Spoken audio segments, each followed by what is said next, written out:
Maraming salamat po sa inyo, Panginoon, sa araw-araw na pinagkakalob mo po sa akin, Diyos ko. Tulungan mo po ako, Panginoon, na makahon sa kahirapan na ito para po naman matulungan ko aking magulang at mga kapatid na mag-anak na naghihirap at mga ibang tao na nangangailangan po ng tulong, Panginoon. Maraming salamat po sa inyo, Lord. Pagpalain po niyo sana ako, Diyos ko, araw-araw sa ating mga Diyos ko po, Lord.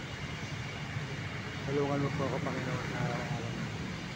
Pagpalain mo po ako, bigyan mo po ako ng ginagawa ko. Nakahawak po sa kahirapan, Diyos. Panginoon, maraming salamat po sa inyo. Sa lahat po ng tulong at support sa akin. Salamat po sa lahat ng mga pinagkakalob. Maraming salamat po. Salamat po tayo ng Lord. Salamat po.